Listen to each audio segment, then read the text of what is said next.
So the first speaker tonight is Dan Hill, a senior consultant with Arup. Arup is one of the interesting and innovative global engineering firms. As the Australasian leader for Arup's global foresight and innovation team, Dan investigates how things like public transport, council services, urban planning and architecture of a city can be brought together through digital strategies. This is what absorbs Dan, creating contemporary spaces that make use of digital information. Dan is working on projects in Australia and overseas, projects for commercial and government clients, so the full range of business and of cultures. For an insight into how our world is changing to bring life to things invisible but very real, please welcome Dan Hill. Thank you, Jan.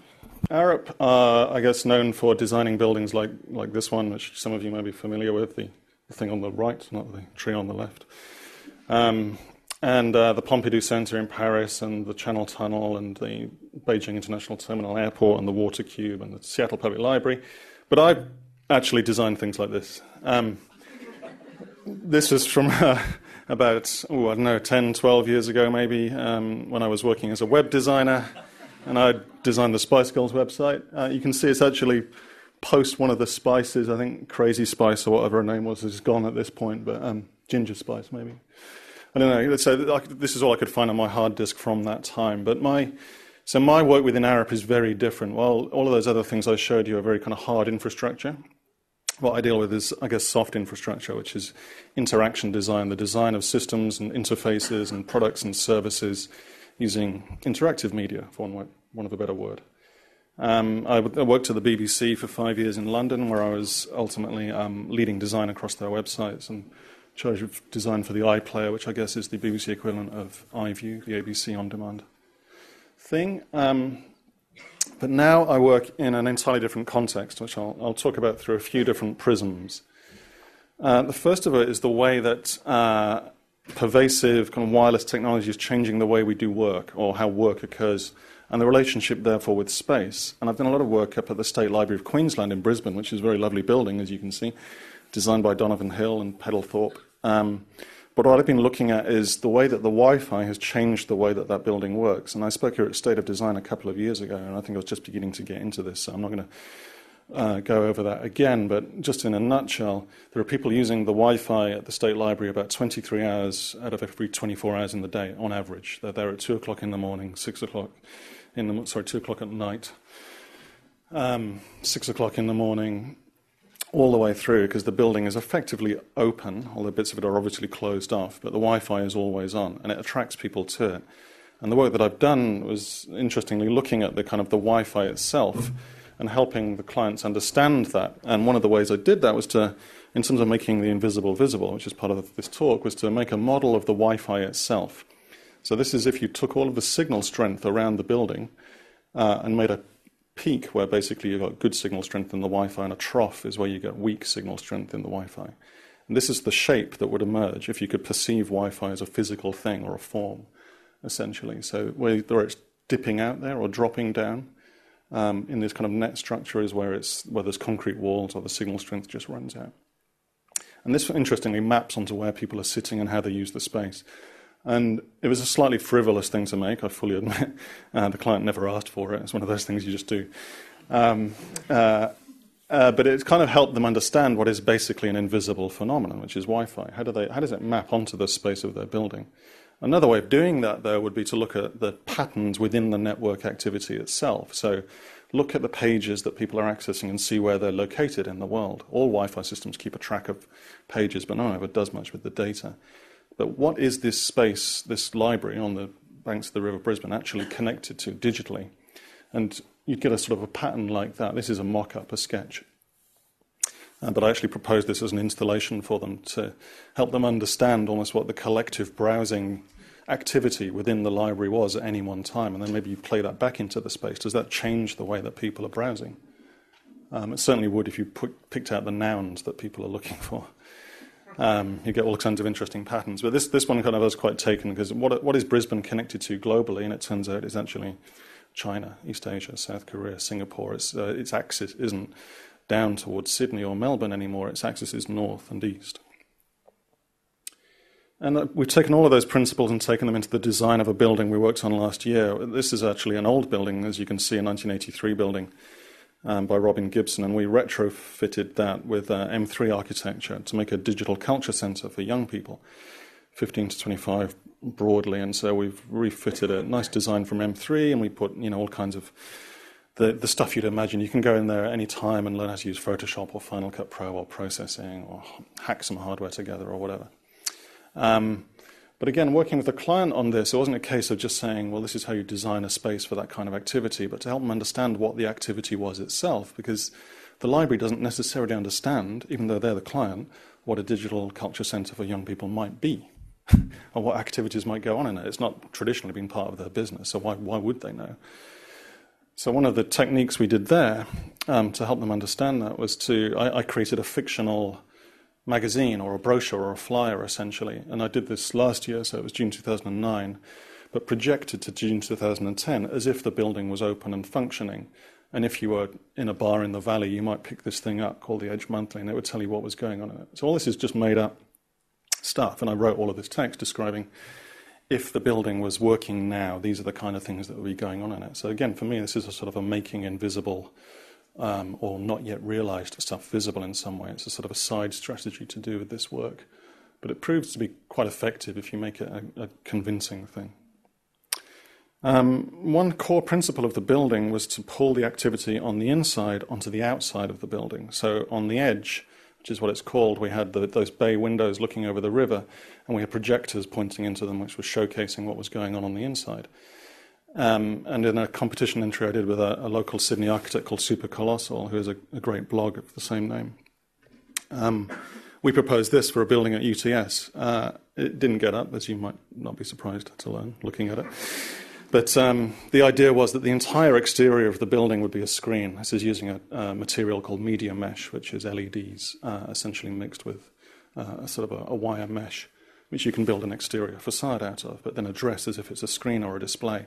So again, tapping into the network activity on the inside of the building projects it onto the outside, and that creates an identity around what the building is, what it's doing. Because if you walk through a uni campus, you often don't know if you're walking past biology or sports administration. They're just opaque buildings, and yet on the inside there's incredible activity and vast amounts of data being generated often, because a lot of that activity is articulated through laptops, wireless networks, and so on. Whether it's maths or engineering or humanities, it doesn't really matter. It's all being articulated digitally increasingly. So why not build on that and pull it onto the outside so you can see where the PhD is, or see how many bikes are left in the cycle locker, or see this lecture going on here. And it creates a statement around the building, says what it's about.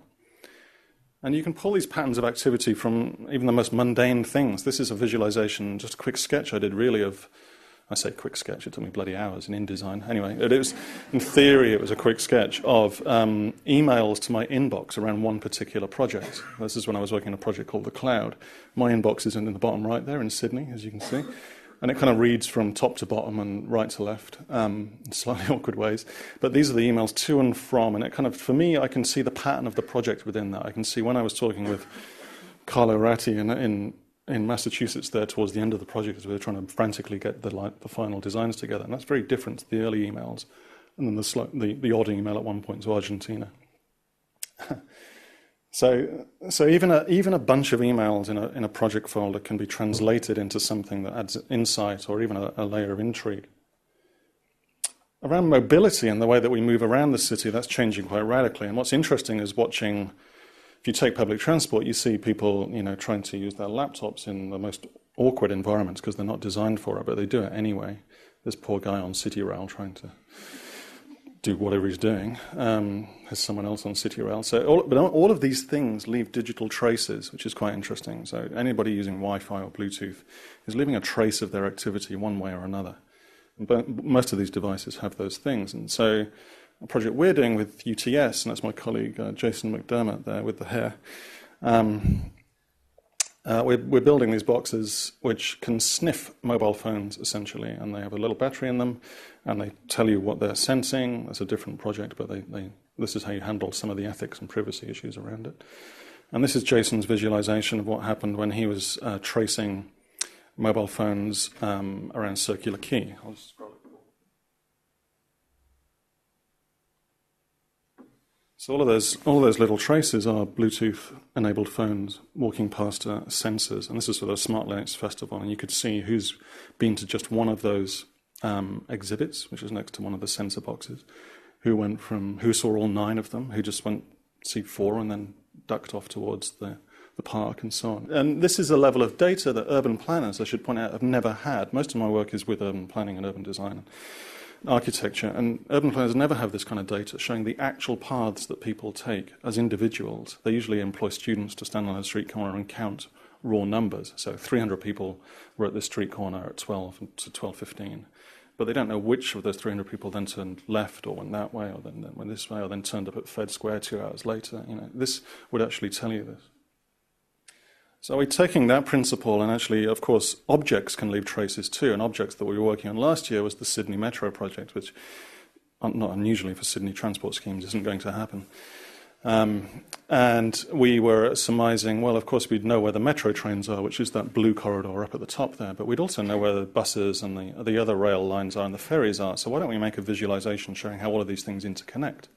So you can see, if you get off at a metro station, the frequency of buses and the next one. And that just doesn't happen, actually, in Australian public transport systems, usually, that level of interconnectedness. They usually run pretty independently, Brisbane possibly excepted. And what we were thinking here is make it that big. Make it a feature of the concourse or the atrium experience. So you have this visualization, which is half sort of public art, but has a kind of a utility value as well. Of course, it also works at that scale and at this scale as a multi-touch display, or you're actually saying, I want to go to Parramatta, where do I get off? But actually, it's a moving map with the real-time location of the trains. Operators already know the real-time location of the trains, by the way. They've just never considered that users might want to know that, funnily enough. And now we're seeing a culture of people who are growing up with things like this in their pocket, and they want to know everything. And what do you mean I don't want to know where the train is? Of course I should know where the train is, And of course you should, but it's just a big kind of cultural change for operators to go through that. So of course it works on the mobile as well. So this kind of what's called a user experience design flow, I guess, that's the way that we're designing subways now when we get the chance. It's not just something you do around a bit of a website or traditionally, another bit of interaction design or service design, but actually around buildings and infrastructure and cities. And so that's just sort of sensing data and feeding it back a bit. And something I'm intrigued by is then the kind of the civic scale of that. So this is a project, again, which probably isn't going to get built. You won't be surprised to learn. But this is called The Cloud, which we proposed for the London Olympics, multidisciplinary team, which Carlo Ratti led from MIT Sensible Cities Lab, and I worked on, and a bunch of others. And those are plastic bubbles, ETFE, which is see-through, and lots of other useful qualities. And you climb up those struts, you can walk up them. You wouldn't actually be able to sit on the edge like that person in the top left is doing, by the way. This is a minor health and safety issue, but you can cycle up them and it gathers energy from that and so on and so on. But when you get up to the top, the thing about the top is that they've got LEDs dotted all the way through that thing, so it actually becomes a three-dimensional display, which at night you could actually show the video of the Olympic Games on, or you could make it glow red if London's transport network is about to overheat, or glow red if there's too much energy being used by London, or show the global connectivity from London, because Google or another of our partners in terms of who's talking to who using Google. So that's a civic scale feedback loop. We're doing the same kind of thing in Barangaroo in Sydney about the sustainable infrastructure there, in this case, saying the amount of water being gathered or used or energy being generated or consumed. And interestingly here, I guess there's a side note, when you start seeing information cutting across a city like this, you actually start thinking, hang on, we need to have some sense of dynamics here and intensity, and how much can people cope? If everything starts talking to me and the building's talking to me, and what's the cognitive load of the street? How can people handle? And it strikes me there are some bits of the city where you expect a certain kind of intensity, probably around Fed Square actually. Here you expect a certain level of intensity. Where I was earlier today, in Knox, in Outer Melbourne, probably a lot less. And so there's kind of a curve there, and I followed the lighting scheme. And this is, as I said, like in Ginza, you expect it to have this kind of quality. to it, whereas in the Begijnhof in Amsterdam, it's right in the middle of the city, but if you walk down this kind of 12th century side street, you end up in this space, and it's suddenly magically quiet, and it's just perfect. It's just the magic of the architecture and the history and the space that lends it this quality. And then you walk out into the hustle bustle of Amsterdam again, and you can really get that sense of dynamics, just like with a piece of music. If it's loud all the time, then loud begins to become meaningless.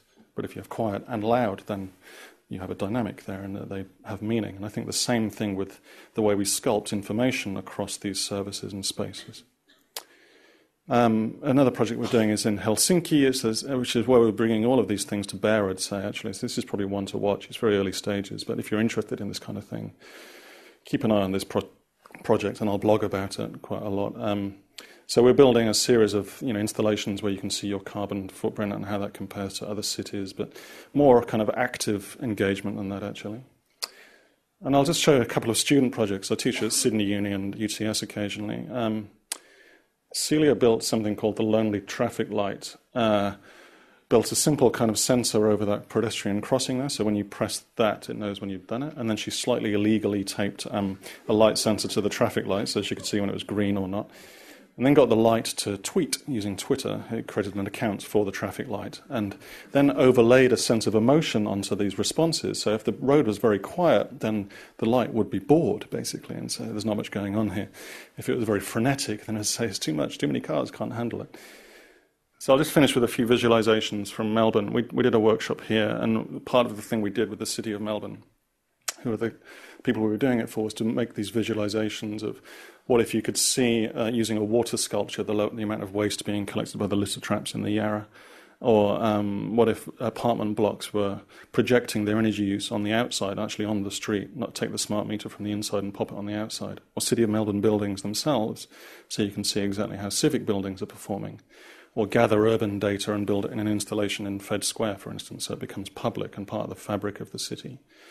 Or bus garages, I made that building up, but they kind of show the how full they are and what direct you to other places if they're too full, or home delivery networks, visualizations in stadiums which show how many people are cycling versus how many people are driving.